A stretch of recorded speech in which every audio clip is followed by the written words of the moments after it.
사람은 저마다 자기가 누구인지에 대해 나름대로 만든 규정과 인식이라고 하는 것이 있는데, 그것은 소유나 지위나 실력이나 사람들의 평판들에 근거하여 만들어진 것들입니다. 자의식이라고 하는 것이 중요한 것은 그것이 많은 부분 스스로 노력하여 구축해낸 것이기 때문일 것입니다. 그런데 인생엔 어떤 계기들을 통해서 확신하여 확고했던 것들의 변화가 오는데, 그것은 내가 생각했던 것과 다른 낯설고 어색한 나를 발견하게 되는 일들입니다. 좋을 수도 있고 부담스러울 수도 있으며 또 당황스러울 수도 있습니다. 나는 누구인가? 정말 나는 누구인가? 다윗의 찬양에 여호와여 주께서 나를 살펴보셨으므로 나를 아시나이다. 하나님이 나를 아신다 이렇게 말씀하셨는데, 오늘 아침 말씀으로 정말 내가 누구인지 새롭게 발견하는 은혜가 여러분에게 꼭 있게 되기를 바랍니다. 회심하기 전에 바울은 철저한 바리새인으로 하나님께 쓰임받는다라고 하는 자부심을 갖고 살았습니다.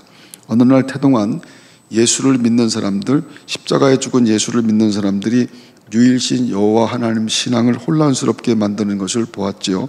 그는 다른 바리새인들처럼 분노하게 됩니다. 자기 눈앞에서 예수 그리스도에 대한 신앙을 고백하며 설교하던 스데반이 돌에 맞아 죽는 것을 당연하게 그는 생각합니다. 그는 시리아의 수도인 다메섹에도 그런 믿음을 가진 사람이 많다는 이야기를 듣고 대제사장에게 가서 그들을 체포할 수 있는 구속영장을 받아내게 됩니다. 그리고 213km 되는 다메섹으로 그들을 잡으러 가는데 그 길에서 예수 그리스도를 만나게 됩니다. 주여 누구십니까? 이르시되 나는 네가 박해하는 예수라. 나는 네가 박해하는 예수라. 예수 그리스도를 그곳에서 만납니다. 상상도 못했던 일이었습니다. 예수님을 만난 사울은 사흘 동안 눈이 멀고 또 보지도 먹지도 못했다고 하죠. 사도행전 9장 9절 사흘 동안 보지 못하고 먹지도 마시지도 아니하니라. 예수님을 만나고 눈이 멀었다라고 하는 것은 그때까지 자기가 눈으로 보고 믿은 모든 것들은 다 무효다, 다 삭제시킨다라고 하는 뜻이 될 겁니다. 하나님은 다메섹에 있는 신실한 주의 종 아나니아에게 사울에게 가서 안수하라고 말씀합니다. 아나니아는 그것이 참 생소했죠. 아나니아가 알고 있는 사울이라고 하는 사람은 철저히 반그리스도인이었기 때문입니다. 그래서 이렇게 말을 하는 겁니다. 그가 예루살렘에서 주의 성도에게 적지 않은 해를 끼쳤다 하더니 그는 교회를 박해하는 자입니다. 그는 교회를 박해하는 자입니다 라고 하는 뜻입니다. 그때 주의 말씀이 들려왔는데 주께서 이르시되 가라, 이 사람은 내 이름을 이방인과 임금들과 이스라엘 자손들에게 전하기 위하여 택한 나의 그릇이라. 사울은 이방인과 임금들, 즉 세상 모든 사람들을 위해서 하나님께서 택하신 그릇입니다. 아무렇게나 얻었거나 생각 없이 골랐거나 골라잡은 그런 것이 아니고 다른 사람들과 같이 쓰는 공용 그릇도 아닙니다. 나의 그릇입니다. 이것은 내 그릇이다. 내가 많은 그릇 중에 오직 나를 위해서 택한 그릇이다. 이것이 하나님의 말씀입니다. 이를테면 오직 주님을 위해서 주님에 의한 주님의 그릇을 말합니다. 아나니아는 그 말씀에 순종하여 사울에게 안수를 하게 되는데 이해되지 않았지만 자신의 이해는 중요하지 않습니다. 하나님의 말씀이었기 때문입니다. 그리고 사울이 눈을 뜨게 됩니다. 성경이 이렇게 말을 하죠.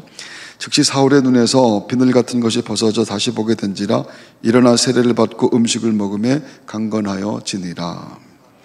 그는 원래 길리기아 다소라고 하는 곳이 고향인데 자기 고향에서 가장 앞날이 촉망되던 청년입니다.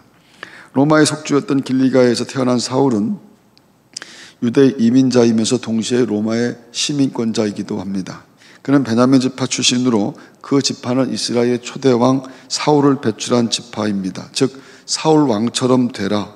사울 왕처럼 되라는 기대와 바람으로 지어준 이름이 사울, 같은 이름 큰 자라고 하는 뜻입니다. 그렇게 예루살렘에 유학을 갔던 사울에게 경천동지할 일이 일어나는 것이죠. 입신양명의 꿈을 갖고 고향을 떠났던 사울, 그 사울이 어느 날 갑자기 뜬금없이 불현듯 돌아왔습니다. 말도 없이 칩거에 들어가게 됩니다. 그 기간이 며칠이 아니고 몇 달도 아니고 몇 년도 아니며 자그마치 13년입니다. 성경이 그동안 사울이 다소에서 자기 고향에서 무엇을 했는지 언급이 없는 것은 사울이 아무것도 안 했다라고 하는 뜻일 겁니다. 사울같이 큰 자 되기를 소망하는 사람, 야망을 갖고 있는 사람, 꿈이 큰 사람, 그런 사람이 고향에서 사람들의 의심과 조롱과 비아냥의 시선을 받으며 아무것도 안 하고 13년을 보낸다라고 하는 것은 절대 쉽지 않습니다. 그러나 사울은 묵묵히 그 세월을 견뎌내지요. 그것은 더 이상 그가 사울이 아니었다라고 하는 뜻입니다.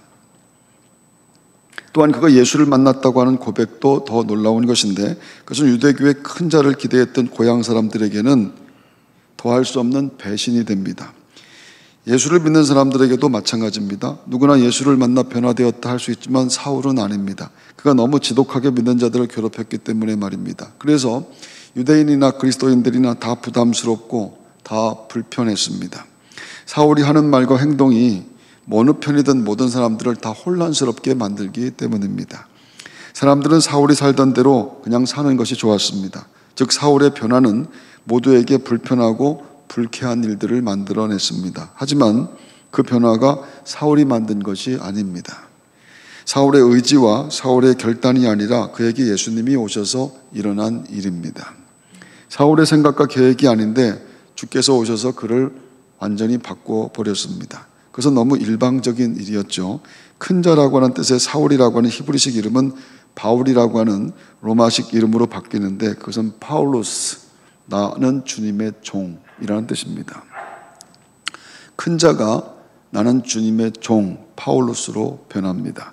초대교회 보내는 모든 이 바울의 편지에는 마치 확인도장 찍는 것처럼 그 종이라고 하는 고백이 찍혀 있죠.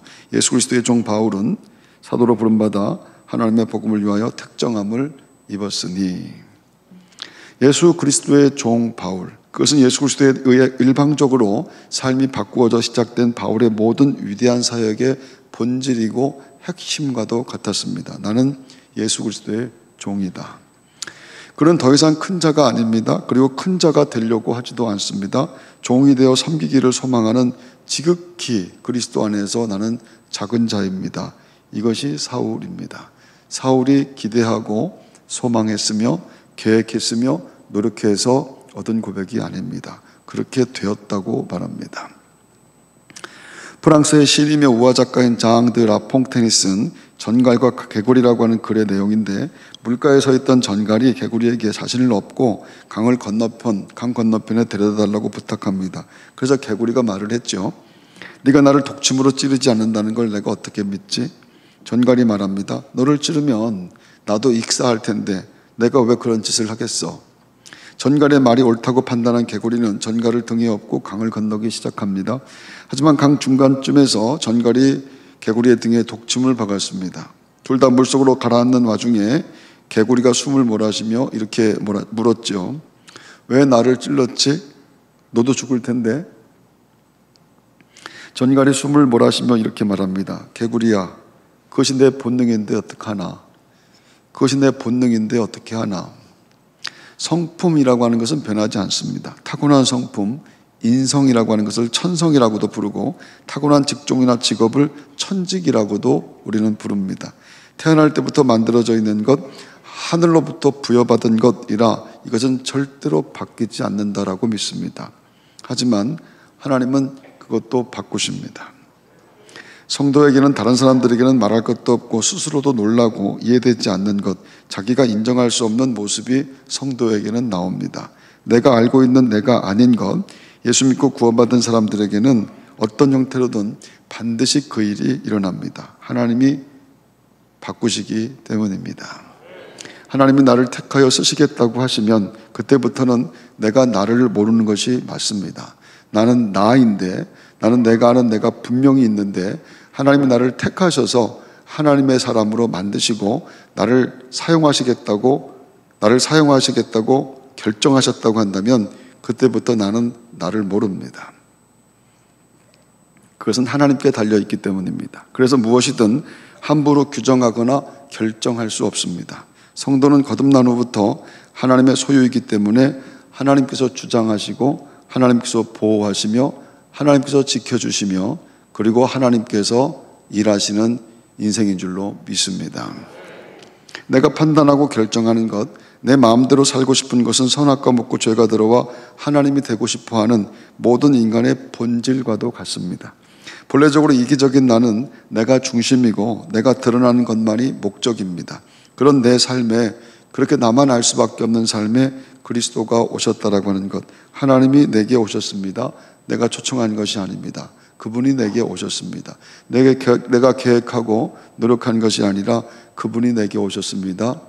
나는 아무것도 한 일이 없는데 그분이 내게 오셨습니다. 그것을 구원이라고 말합니다. 그리스도는 구약 성경에서 기름 부음 받은 자라고 하는 뜻을 가진 히브리어 메시아를 시라보로 번역하는 과정에서 처음 사용된 말, 그래서 그리스도는 구원자라고 하는 뜻입니다. 그래서 예수 그리스도, 그것은 예수님이 나의 구원자, 그런 뜻이죠. 근데 성경은 예수님을 주와 그리스도 이렇게 말합니다. 그런즉 이스라엘 온 집은 확실히 알지니 너희가 십자가에 못 박은 이 예수를 하나님이 주와 그리스도가 되게 하셨느니라 하니라.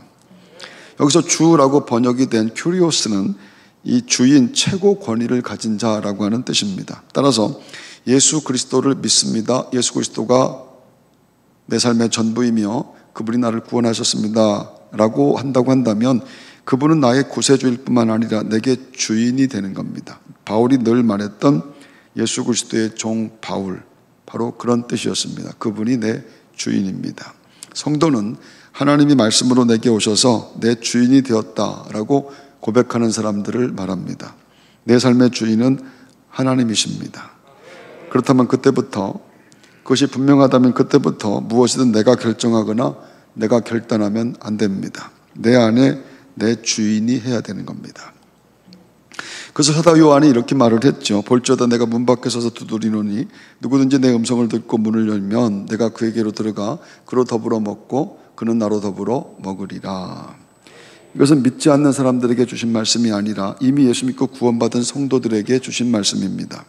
이미 내 마음의 문을 열어서 주님을 내 구세주로 받아들였는데 그 마음 안에 또 문이 하나가 더 있어서 그 문은 내 삶의 모든 것을 결정하는 문인데 주께서 그 문 앞에 서 계시다. 주께서 그 문 앞에 서서 그 문을 두드리고 계신다. 이렇게 말씀합니다. 그것은 내가 네 주인이다.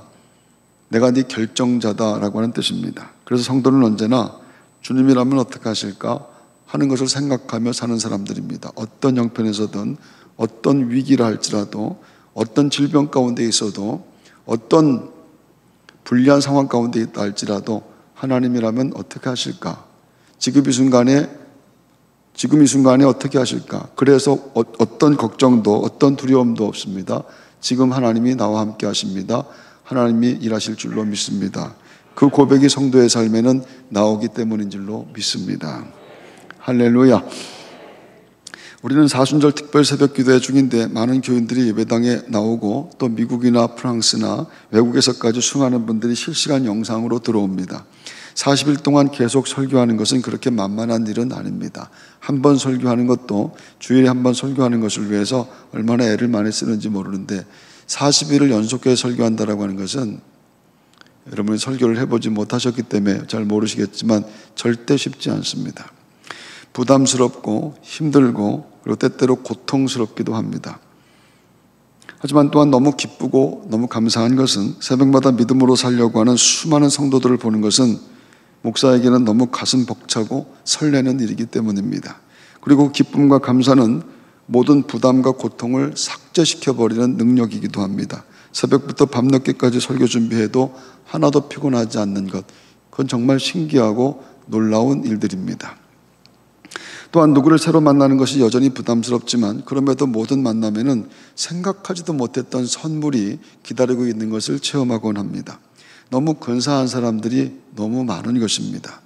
하나님은 제가 부담스럽고 힘들어하는 일들을 통해서도 계속 저를 새롭게 만들어 오셨습니다. 그리고 지금도 이 순간에도 하나님은 만들어내고 있는 줄로 믿습니다.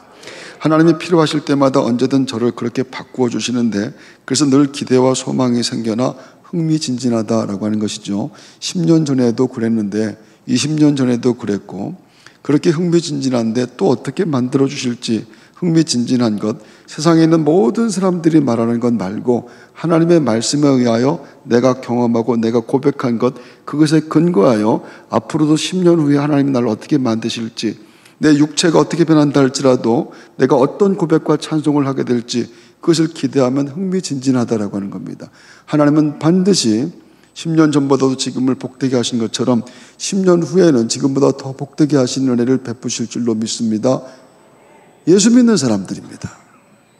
세상의 모든 사람들이 말을 한다 할지라도 그걸 믿는 것이 아니라 하나님이 내 삶에 함께 하신 것을 고백하며 그것에 근거하여 천국에 가는 그 순간까지 하나님이라면 어떻게 하실까? 그 마음 갖고 사는 사람들의 삶을 책임져 주시고 이끌어 주시는 하나님의 은혜, 내가 상상한 것보다도 더 크게 만드시는 여호와 일에 준비한 하나님의 은혜가 우리에게 있는 줄로 믿습니다. 하나님은 언제든지 그래서 함부로 규정하거나 판단하지 않고 결정하지 않습니다. 하나님이 얼마든지 바꾸실 수 있기 때문입니다. 모든 것은 아직 안 끝났기 때문입니다.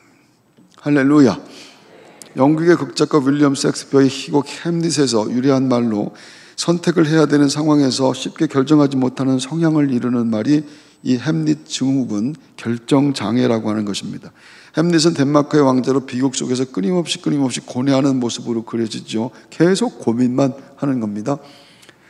이 증후군 신드롬이라고 하는 것은 특정한 병적 징후를 나타내는 말로 증세는 일관되지만 병명을 붙이기에는 인과관계가 확실하지 않을 때 사용합니다.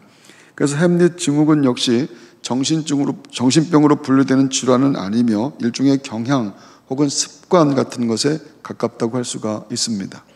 결정을 못하는 것 말입니다. 짜장면인지 짬뽕인지 결정을 못합니다. 이 두 가지 중에 하나를 결정하지 못하는 것. 메뉴가 수십 가지가 있는데 아무거나 먹겠다고 하는 것. 그래서 식당 메뉴 중에 아무거나라고 하는 것도 생겼다고 합니다. 인생에서 무엇을 선택하고 결정한다라고 하는 것은 그것이 어떤 것이든 다른 것을 포기한다, 다른 것은 버린다라고 하는 그런 뜻입니다. 뭘 선택했다라고 하는 것은 다른 것은 포기했다라고 하는 것.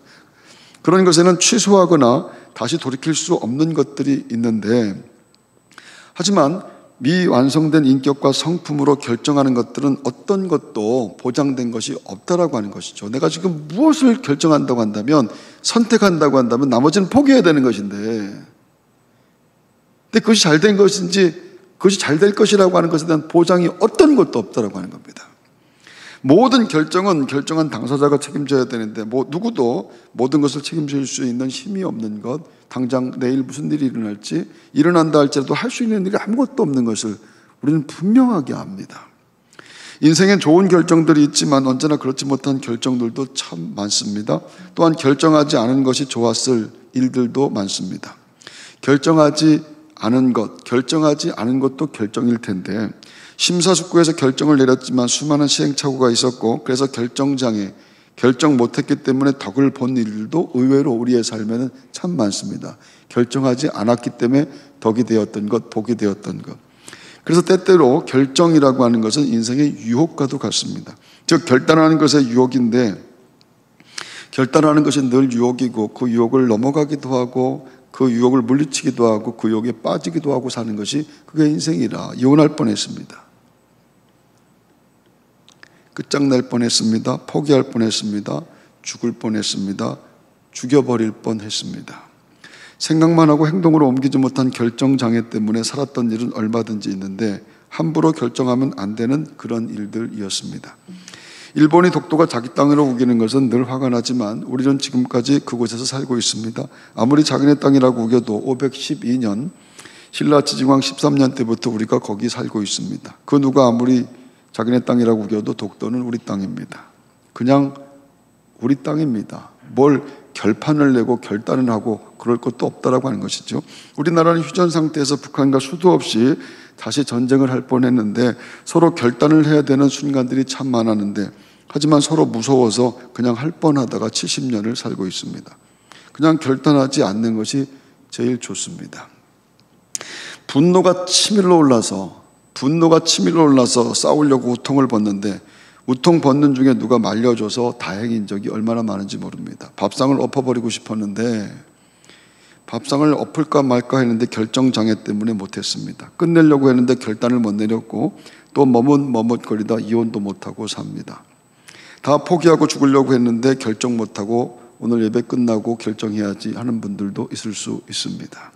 결정하지 않아 다행스러운 것은 우리 인생에 너무 많습니다. 그래서 돌아보니 결정 못했던 것, 결단 못했던 것, 참고 견디고 버티고 인내하게 하신 하나님의 은혜였습니다. 그래서 감사한 것이라. 아멘 하십시오. 아멘 하십시오. 하나님은 이른 비와 늦은 비를 적당한 때에 주신다고 말씀합니다. 여호와께서 너희의 땅에 이른 비, 늦은 비를 적당한 때에 내리시리니 너희가 곡식과 포도주와 기름을 얻을 것이요. 철을 따라 적당한 때에 결단하게 하십니다. 그리고 결단하지 못하게도 하나님은 만들어 주십니다. 야고보서 5장 7절 그러므로 형제들아 주께서 강림하시기까지 길이 참으라. 보라 농부가 땅에서 나는 귀한 열매를 바라고 길이 참아 이른 비와 늦은 비를 기다리나니. 결단은 하나님이 하십니다. 성도는 언제나 하나님의 결정을 기다리며 하나님의 인도하심을 구하는 사람이 성도입니다. 하나님의 인도하심과 하나님의 결정을 기대하며 기다리며 기도하는 사람들 말입니다. 언제나 내게 허락된 결단은, 내가 할 수 있는 결단은 회개하는 결단, 용서하는 결정, 화해하는 결단들 뿐입니다. 경거망동하면 안 됩니다. 우리에게 허락된 것은 그것밖에 없습니다. 귀 있는 자는 들을지어다. 제 딸이 3살쯤 됐을 때 아빠에게 충고를 하나 했습니다. 말을 한참 배우던 딸은 아빠는 기다릴성이 없어 라고 했습니다. 참을성이라는 말을 하고 싶은데 생각이 안 나서 기다릴성이라고 말한 것입니다. 그때부터 나는 기다릴성이 없다. 딸이 말 배우고 처음 했던 그 충고를 늘 생각하며 살려고 합니다. 인생엔 언제나 더 이상 못 참는 순간이 옵니다. 더 이상은 못 참습니다. 하지만 더 이상 못 참는다고 하는 그 순간까지는 누구나 다 참는 것입니다. 거기서 조금 더 참는 것이 그리스도인들입니다. 거기서 조금 더 참는 것, 주님이 오실 때까지 참는 것입니다. 큰 자인 사울을 파울로스, 그리스도의 종 바울로 만드셨던 하나님이 우리도 그렇게 만들어 주실 줄 믿습니다. 미움과 증오를 결정하면 안 됩니다. 싸움과 전쟁을 결단하면 안 됩니다. 잘못된 선택은 우리 모두를 다 불행하게 만들기 때문입니다. 성령은 화해하고 용서하고 감사하는 결정을 도우시는 분입니다.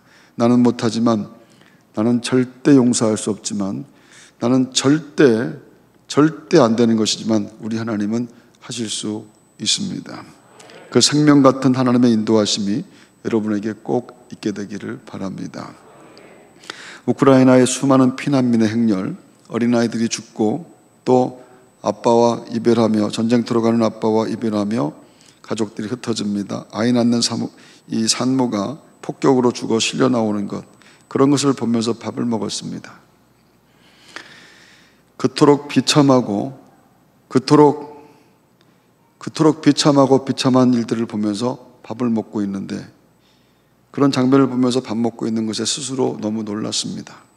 전쟁이 길어지면서 이런 모든 것들이 익숙해지는데, 하지만 그것은 절대로 익숙해지면 안 되는 일일 텐데, 모든 사람들이 하나님께 발을 동동 굴러가며 기도하고 있습니다. 하나님께서 이 약한 일들을 빨리 끊어주셔야 될 줄로 믿습니다. 다음 주는 우리 교회 창립 기념주일인데, 우는 자와 함께 울라, 하나님 그렇게 말씀하셨는데, 우리는 우는 자와 함께 울려고 이곳에 교회를 세우고 117년 동안 우는 자와 함께 울어온 세월을 보낸 줄로 믿습니다. 좋은 교회 주신 것을 감사하는 마음으로 특별히 전쟁 중인 우크라이나와 강원도 산불재 이재민들을 위한 헌금을 하려고 합니다. 모두가 선한 결단으로 여러분들이 함께 해주시기를 바랍니다. 언제나 하나님의 선하신 인도하심을 기다리는 겸손한 성도의 안전과 평화가 여러분에게 있게 되기를 주의 이름으로 축원합니다.